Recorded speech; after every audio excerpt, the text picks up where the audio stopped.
এই মুহূর্তে যদি আমাদের রিজনে বলি, আজকে আমাদের রিজনে কোনো ওয়েদার সিস্টেম নাই, তবে একটা ওয়েদার সিস্টেম ডেভেলপ হবে আগামীকাল থেকে কন্ডিউসিভ ওয়েদার অ্যাক্টিভিটির জন্য। প্রথম হচ্ছে যে একটা উইন্ড ডিসকন্টিনিউটির মতন থাকবে ঝাড়খণ্ড অ্যান্ড জয়েনিং এরিয়াতে, আর তার সঙ্গে একটা হাই প্রেশার জোন আগামীকাল ফর্ম হবে ওভার বে অফ বেঙ্গল। ওখান থেকে কিন্তু অনেকটা ময়েশ্চার আমাদের রাজ্যের দিকে আসবে।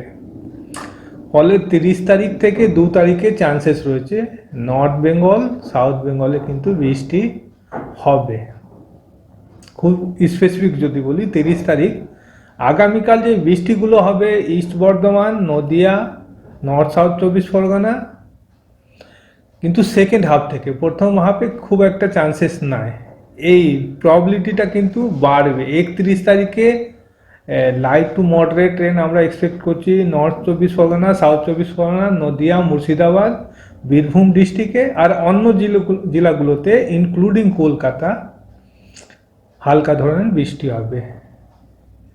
2 তারিখে সব জায়গায় মোটামুটি বৃষ্টি হবে, তবে লাইট টু মডারেট রেন হবে নর্থ সাউথ 24 পরগনা, নদিয়া ডিস্ট্রিক্টে, আর অন্য ডিস্ট্রিক্টগুলোতে কিন্তু লাইট রেন হবে, ইন্টেন্সিটি এতটা থাকবে না।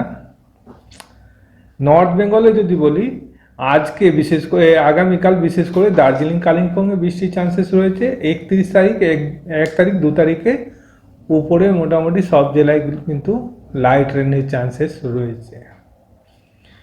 পসিবল ইম্প্যাক্ট এটা হচ্ছে হয়তো অ্যাগ্রিকালচারের উপরে, হর্টিকালচার অ্যান্ড এই যে স্ট্যান্ডিং ক্রপসগুলো আছে বা ইভেন ভেজিটেবলের কিন্তু এর অ্যাডভার্স একটা এফেক্ট পড়বে।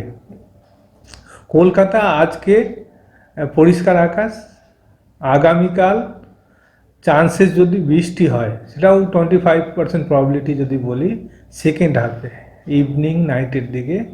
তবে ভালো চান্সেস রয়েছে, সেটা হচ্ছে 31 তারিখ, 1 তারিখ, 2 তারিখে কলকাতাতে এক্সপেক্টেড মেঘলা আকাশ, তার সঙ্গে হালকা ধরনের বৃষ্টি কিন্তু আমরা কলকাতাতে পাবো।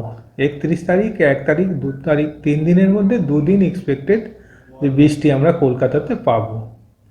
তাপমাত্রা যদি বলি, কলকাতা অ্যান্ড সাউথ বেঙ্গলের সব জায়গায় কিন্তু আগামী 2 দিনের মধ্যে 2 থেকে 3 ডিগ্রি টেম্পারেচার বেড়ে যাবে।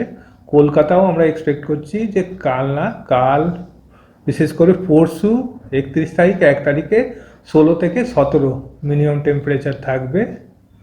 ম্যাক্সিমাম আজকে 25, কালকেও 25-এর কাছাকাছি, তারপরে হয়তো 24-এর কাছাকাছি আসবে কলকাতাতে।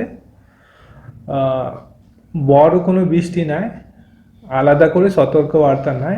যেটা বললাম যে অ্যাডভার্স ইফেক্ট যদি পড়ে সেটা হচ্ছে এগ্রিকালচারের উপর পড়বে। তাপমাত্রা বেড়ে যাওয়ার পর আবার কমে যাওয়ার কোনো সম্ভাবনা? বৃষ্টি চলে যাওয়ার পর এই যে আবার নর্থ ওয়েস্টার্লি ঢুকবে, কিন্তু যেহেতু আমরা ফেব্রুয়ারিতে চলে যাব, হয়তো তাপমাত্রা এতটা নামবে না। হয়তো দেখবো আমরা 16-17 যাওয়ার পর আবার হয়তো নেমে আসবে 14-15, কিন্তু এর চেয়ে নিচে আসবে একটা ডাউট রয়েছে এখনও। আমরা কিন্তু আপডেট দিয়ে দেবো।